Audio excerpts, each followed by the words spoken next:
আজকের আমাদের এই ভিডিও বানানোর উদ্দেশ্য হলো যে বর্তমান সমাজে আমাদের অধিকাংশ বিশেষ করে অবিভক্ত ভারতবর্ষে বাংলাদেশ, পাকিস্তান, ভারতবর্ষ এই কয়েকটা দেশের মধ্যে একটা প্রচলিত হিলা নামে একটা সিস্টেম চালু আছে। এখন এই হিলা কি বা এটা করা কতটা যুক্তিসঙ্গত বা বৈধ শরীয়ত সম্মত এই বিষয়টি আমি আপনাদের সামনে সংক্ষেপে আলোচনা করতে চাচ্ছি। প্রথমে আমরা একটু মনে রাখি যে হিলার যে সিস্টেমটা আমরা চালু করেছি বা আমাদের এই অবিভক্ত ভারতবর্ষে যে সিস্টেমটা হিলার চালু আছে এটা সম্পূর্ণ অবৈধ বা এটা হারাম পন্থা। শুধু তাই নয়, এই পন্থার মাধ্যমে একটা জুড়িকে স্বামী এবং স্ত্রীর যে মিল মহব্বত সম্পর্ক এটা আমরা চিরতরে আমরা তাদেরকে বিদায় দিয়ে থাকি। আর এখানে ক্ষান্ত নয়, এই হিলার বিয়ের মাধ্যমে যারা পরবর্তীতে সংসার করে আমরা দেখেছি যে তাদের সারা জীবন সমাজে তারা কোনোদিন সম্মান পায় না। তো এ বিষয়টা আমরা কোরআন হাদিস অনুযায়ী কি এটা আমরা একটু জেনে নিই। বিষয়টা হলো যে আল্লাহর নবী সাল্লাল্লাহু আলাইহি ওয়াসাল্লামের যুগে তাৎক্ষণিক বিয়ের একটা প্রথা চালু ছিল।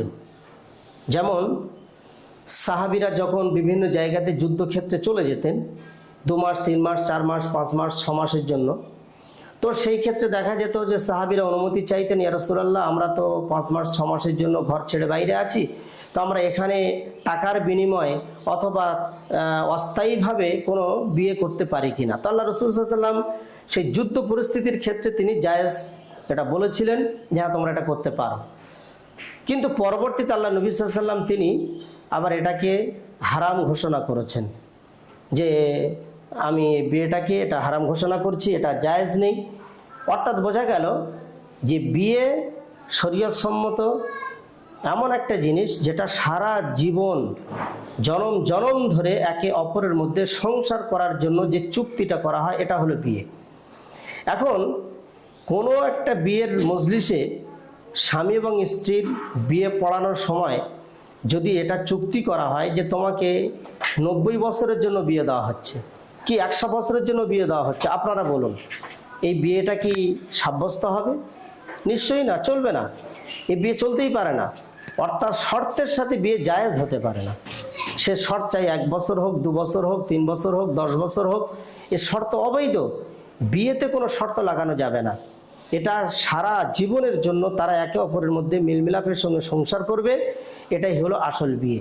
যদি এর মধ্যে কোনো লেখালেখি অথবা ছেলে যদি এই নিয়ত করে বসে থাকে যে আমি এই বিয়েটা করছি আমার স্ত্রীকে 2 বছরের জন্য কি 5 বছরের জন্য, তাহলে বিয়ে বাতিল। এটা সবাই জানে, সব মাযহাবের মুফতিরা ফতোয়া দেবেন যে শর্তের উপরে বিয়ে বাতিল, কোনো শর্ত বিয়েতে চলবে না, নিঃশর্তে বিয়ে করতে হবে।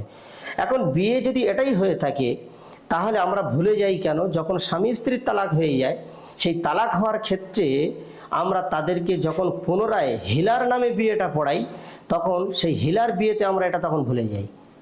সুতরাং এটা আমাদের মনে রাখতে হবে, হিলার বিয়ে যে শর্তের সঙ্গে দেওয়া হচ্ছে বর্তমান সমাজে এই শর্তগুলো আমাদের বাতিল করতে হবে এবং হিলা সিস্টেমটা আমাদের সমাজ থেকে তুলে দিতে হবে। এটা একটা ইসলামের জন্য কলঙ্ক, এটা একটা জঘন্য প্রথা, এ প্রথা আমরা কেউ মানতে পারি না। বর্তমান সমাজে যে হিলাটা চালু আছে এ পর্যন্ত আমার হাত দিয়ে যতগুলো ফতোয়া গিয়েছে, ফতোয়া যাওয়ার পরে বিভিন্ন এলাকা থেকে আমার কাছে ফোন আসে, খবর আসে যে আমাদের এই ফতোয়ার বিপক্ষে আমাদেরকে হিলা করার পরামর্শ দেওয়া হচ্ছে। আশ্চর্য, এত বড় একটা জঘন্য প্রথা আমাদের আলেম সমাজের মুখ থেকে কথাগুলো বার হয় কি করে, মসজিদ কমিটির মুখ থেকে এগুলো বার হয় কি করে। অনেক ফোন আমার কাছে আসে এই মর্মে, তাদের কাছে জানতে চাওয়া হয় যে কি ব্যাপার, তো বলছে না আমাদের সমাজ থেকে আমাদেরকে বলছে অন্য জায়গায় মেয়েটাকে বিয়ে দিতে হবে এবং সেখান থেকে আবার ছেড়ে আসার পরে বিয়ে করতে পারবে। তো এই আমরা যে একটা চড়াই গেট খুলে রাখছি এবং হিলার যে সিস্টেমে আমরা দেওয়াই বা আমার মনের মধ্যে থাকে, প্রথমত যখন একটা হিলা বিয়ে কোনো মহিলাকে পড়ানো হয় তো ইমাম সাহেব তিনি নিজেও জানেন যে এই বিয়েটা অস্থায়ীভাবে দেওয়া হচ্ছে, 2 দিন 3 দিন পরে ও ছেলে আবার ছেড়ে দেবে, ছেলেটাকেও সেইভাবে তৈরি করা হয়। আমার কাছে অহরহ রেকর্ড আছে যে আমাদের এই সমাজে বয়স্ক নারী মহিলা বা পুরুষ থেকে তার সঙ্গে বিবাহ দেওয়া হয়, কে দাদা, কে নানা, কে চাচা, কে বাপের বন্ধু, এই বয়স্ক পুরুষদের দিকে দেওয়া হয় যাতে করে সে ছেড়ে দিতে পারে। এবং আবার তাকে এটা বলেও দেওয়া হয় যে দেখো তোমাকে বিয়েটা দেওয়া হচ্ছে, তোমাকে ছেড়ে দিতে হবে। আবার যে বিয়ে পড়াচ্ছে সেও জানে যে বিয়েটা আমি পড়াচ্ছি এই একজন ইমাম হিসাবে এটা অস্থায়ী বিয়ে, এটা সারা জীবনের জন্য সংসার করার জন্য নয়। আবার যিনি বিয়ে করছেন সেও জানে আমাকে ছেড়ে দিতে হবে, যে নারী বিয়েতে বসেছেন তিনিও জানেন যে আমাকেও ছেড়ে দিতে হবে, প্রথম স্বামীর জন্য আমি এনার সঙ্গে বিয়ে করছি। এই জঘন্য চোরাই গেটগুলো আমাদেরকে বন্ধ করা উচিত। আল্লাহ নবী সাল্লাল্লাহু আলাইহি ওয়াসাল্লাম এই বিষয়ে তিনি স্পষ্টভাবে ঘোষণা দিয়েছেন যে একটা হাদিসের মধ্যে আমরা দেখতে পাই, অনেকগুলো হাদিস আছে, হযরতে উকবা বিন আমির রাদিয়াল্লাহু তাআলা আনহু থেকে হাদিসটা বর্ণনা করা হয়েছে।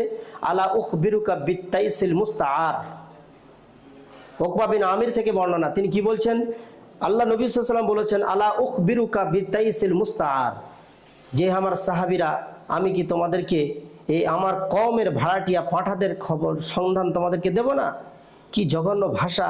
খোদ নবী মুহাম্মদ রাসূলুল্লাহ সাল্লাল্লাহু আলাইহি ওয়াসাল্লাম, যিনি আমাদের শরীয়তের প্রতিষ্ঠাতা, যিনি আমাদের ইসলাম ধর্মের প্রবক্তা, তানার মুখ থেকে আজকের আমরা শুনি তিনি বলছেন তার সাহাবীকে যে আমি কি তোমাকে আমার কওমের ভাড়াটিয়া পাঁঠার সন্ধান দেব না। হুয়াল মুহিল্লু ফালানাল্লাহুল মুহিল্লা ওয়াল মুহাল্লাল লাহু। তারপর তিনি বলেন কেন আপনি দেবেন না, অবশ্যই আপনি বলুন। তারা রাসূল বললেন যারা হিলা করে এবং হিলা বিয়ের পড়ায়, হিলা বিয়েতে যারা যুক্ত থাকে এরা হলো ভাড়াটিয়া পাঠা। আল্লাহ রসুলের পরে বলছে লানাল্লাহুল মুহিল্লা ওয়াল মুহাল্লাল লাহু, আল্লাহ তাআলা অভিশপ্ত নাজিল করুক বা আল্লাহ তাআলা গজব নাজিল করুক ওই ব্যক্তি যে হিলা করে এবং যাকে হিলার বিয়ে পড়ানো হয়। উভয়ের জন্য আল্লাহ রসুল সাল্লাল্লাহু আলাইহি সাল্লামের এত কঠোর বাণী আমরা এখানে দেখতে পাচ্ছি। এই হাদিসটা আল্লামা নাসিরুদ্দিন আলবানী তিনি 1420 নম্বর এটা সহি বলেছেন এবং সহি আল জামেতে 2596 নম্বর হাদিস এটা হাসান পর্যায়ে উল্লেখ করা হয়েছে। এছাড়া অনেক উকবা বিন আমির থেকে আরো বিভিন্ন রকমভাবে হাদিস বর্ণনা করা হয়েছে একই মর্মে, অহরহ হাদিস এর পিছনে দলিল আছে। তাহলে কি করে এটা জায়েজ হতে পারে এই অস্থায়ী বিয়েটা? সুতরাং আমাদের যে সমাজ চাই, যে মাযহাব হোক না কেন আর যে ব্যক্তি বিশেষ হোক না কেন, আমাদের এই সমাজে এই জঘন্য প্রথা আমরা এটা তুলতে চাই। আর এই হিলার নামে এই চড়াই গেটগুলো আমরা বন্ধ করতে চাই এবং নারীদের একটা নিয়ে যে তাদের জীবনটাকে নিয়ে ছিনিমিনি খেলা হচ্ছে হিলার নামে তালাকের পরে, এইগুলো আমরা বন্ধ করতে চাই। হ্যাঁ, যদি তাদেরকে আমরা মনে করি 3 তালাক হয়ে গিয়েছে আর তারা যদি এটাকে স্বইচ্ছায় মেনে নেয়, স্বামী স্ত্রীর মধ্যে তালাক হওয়ার পরে স্বামীও বলছে যে না আমি তালাক দিয়েছি আর স্ত্রীও বলছে আমি সংসার করতে চাই না, তাহলে তারা একেবারে পৃথক হয়ে যাক, অসুবিধা নেই। আর একটা বড় মজার বিষয়, যদি আমাদের সমাজ এইভাবে তালাক দিত যে প্রথম মাসে 1 তালাক দিল, দেওয়ার পরে 30 দিন তার স্ত্রীকে সময় দিল তার ভুলটা বোঝার জন্য, সে চিন্তা ভাবনা করছে এবং স্ত্রী তাকে বলে রেখেছে যে 1 মাস তোমার সময় দেওয়া হলো, তুমি চিন্তা ভাবনা করো, যদি মনে করো যে সংসার তুমি করবে তাহলে তুমি আবার ফিরে এসো, আর যদি বলো যে না তুমি আমার সঙ্গে থাকতে পারবে না তাহলে ক্লিয়ার বলে দাও। তো এভাবে যদি তারা 1 মাস সময় দেওয়া হয়, আবার দ্বিতীয় মাসে 1 তালাক দেওয়া হলো, আবার সে আরও 30 দিন সময় নিল, এইভাবে যদি 3 মাসে 3 তালাক হয়, তো আমার মনে হয় আমাদের সমাজে কোনো দিন আর হিলার সিস্টেম বা এ নিয়ে আলোচনার প্রয়োজন হবে না। আসলে ব্যাপারটা হচ্ছে এরা তালাক দেওয়ার পদ্ধতি সাধারণ মানুষগুলোকে আমরা সেভাবে বোঝাতে না পারার কারণে এরা তাৎক্ষণিকভাবে 3 তালাক দিয়ে ফেলে আর পরবর্তীতে মুফতি সাহেবদের কাছে দ্বারস্থ হয়। সুতরাং আমি মুফতি সাহেবদের কাছে অনুরোধ করব যে আপনাদের কাছে যখন যাবে তো খবরদার আপনারা তাদেরকে হিলার প্রথা বা হিলা সিস্টেম আপনি তাদেরকে বোঝাবেন না, এটা শরীয়ত সম্মত, এটা অবৈধ কাজ। যদি এইভাবে আজকের আমরা যাদেরকে নিয়ে আজকের যারা আমাদের কাছে দ্বারস্থ হয়েছেন এই সমস্ত ভাইগুলো, সোহরাবউদ্দিন ভাই মণ্ডল, আমি ওনাদেরকে বলবো যদি ওনারা এই বিষয়টা আমাদের কাছে এসছেন, এর পরবর্তীতে বিষয়টা যদি আরও আগে বাড়ে বা তাদেরকে যদি প্রেশার ক্রিয়েট করা হয়, তাহলে এই বিষয়টা আমরাও চাচ্ছি যে এটা একটা চিরতর একটা সমাধান করা উচিত। আশা করি আপনারা বিষয়টা বুঝতে পেরেছেন। এই জঘন্য হিলা থেকে আল্লাহ আমাদের সমাজকে সকলকে রক্ষা করুন, আমিন।